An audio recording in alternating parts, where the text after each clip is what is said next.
Hello guys, so magandang umaga po. So may nagtatanong po about dito sa ating mga devices na nagawa. Itong ginawa kong security alarm guys na DIY po natin, ginawa po natin mini REM pad. So makikita nyo guys, medyo malinis yung tapat ng REM pad nito. Bago po ito guys, bagong gawa ko guys. Pero ganun pa rin yung same pa rin yung detection. REM pad pa rin, mini REM pad pa rin. So ito si sir, ginaya daw niya yung tutorial natin nung nakaraan. Tapos sabi daw niya gumagana naman. Ang kaso is yung detection niya guys is nag-sensitive or baka nag-grounded, kasi nagto-turn off po daw siya pabalik kung hawakan niya ulit. Kagaya nito guys ba, yan, pag hawakan natin to, iilaw po siya at tutunog. Ganyan, iilaw po siya, tutunog. Pero sa kanya, kahit hindi na nakalapat yung kamay niya dito, tumutunog pa rin guys. So try natin ayusin yung device niya. So iwan ko kung parehas ba kami ng board, kasi hindi lahat kasi parehas ng board nito guys eh. Yan, try natin i-open to.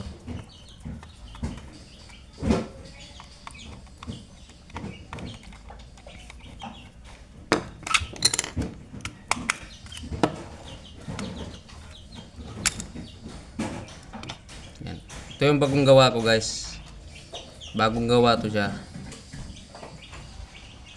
So saan kaya siya nagkamali? So hello sir, this is what I've done. So see it.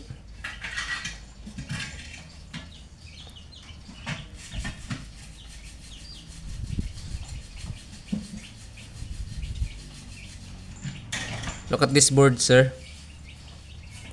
Look at this board. Mini board sir. If it looks like the same into your device.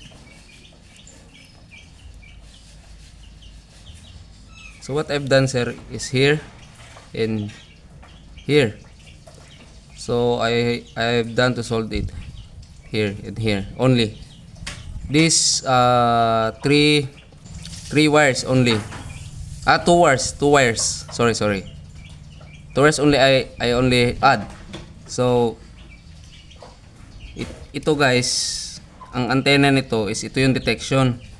Ito yung wire ng detection niya, nilipat ko at sinolderin ko po dito sa guys, sa tawag dito, antena. Tapos ito yung ilaw. Ito yung ganito kalaki yung ilaw. Nakalimutan ko yung size ng ilaw guys. Hanapin nyo lang sa Shopee or Lazada, meron yan kahit anong size. You need to buy LED light, flashing light guys, not the one hindi siya na nagpa-flash. Kailangan flashing talaga siya guys, kasi masisira yung LED natin kapag hindi flashing yung LED. So ang connection ng LED, positive and negative, is dito na connection. Ipapakita ko sa inyo. Tanggalin natin tong isang screw.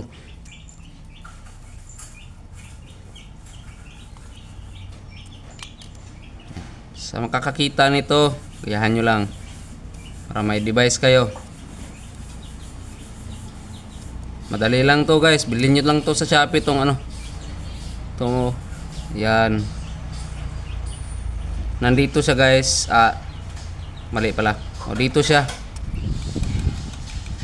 Di ako masyadong eksperto dito sa sa mga board nito. So intindihin niyo lang kung anong ginawa ko dito. Dito ko siya i-connect sa connection ng yung light ng positive at negative. Dito ko siya kinonekta, dinugtong dito sa alarm tone niya guys, dito sa ang tawag dito, buzzer niya, buzzer. Ito yung buzzer. Ito yung wire ng buzzer. Ayan o, yung maliit na wire. Kita ko sa inyo ha. Yan. Ito. Maklaro nyo o hindi. Ito yan o. Yan. Positive and negative yan guys. Kulay black. Kung sa ibang device naman guys, is magkaiba po talaga yung kulay ng ganyan, ang ganito. Magkaiba yung kulay yung wire, hindi parehas. Kasi nung una kong device na ginawa is black and red yung kulay ng wire ng buzzer. So ngayon, ito yung bagong in-order ko. Kulay black po lahat yung ano niya. I mean yung tawag dito wire. Tapos itong red, black and red na wire guys is sa wire po ito sa connection sa LED. Ayan. So kung nakikita nyo, yan, wire ng LED yan. Diba? So, try natin ha.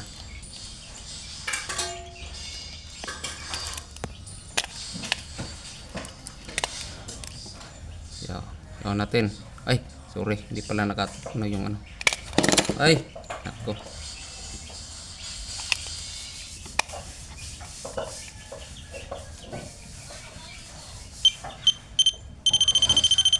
Yan na, kikita nyo, nagsisensya.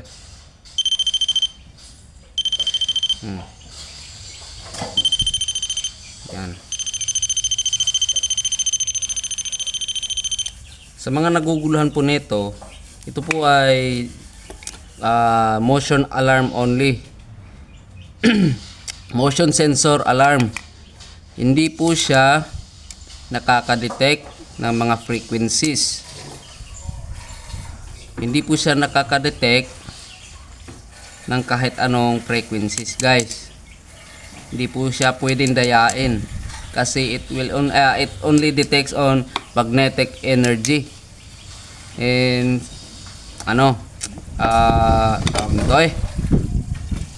basta hindi siya nagde-detect na talaga siya ng ng frequency. Pwede sa tao kahit isabit nyo nga lang ito sa doorknob kahit ganyan lang yung touch nyo, tutunog itong alarm na ito ganyan ito ka-sensitive. Yan. So siguro si sir nagkamali. Saan kaya yun niya baka iba yung pagkadapat niya dito or dito, kaya nagre-react yung REM pad niya ng kahit hindi hinahawakan, bigla siyang tutunog ng malakas tapos ayaw nang huminto at diyan pa siya hihinto kapag hinawakan ulit. So sir, I advise to you, you want to change your antenna. Change your antenna sir. Try to change your antenna. If it not work again, try to remove all the wires sir and resolve this again. Okay sir. So if you want any questions, just visit my Facebook account, my description. So visit my description in this video. Nandyan po ang link ng account ko. Sa mga nagtatanong po, pwede kayo lang ang gumawa dito, or pwede po kayo magpagawa dito sa akin o kung nahihirapan kayo. So ayan guys, yan lang muna. Thank you so much at magandang umaga.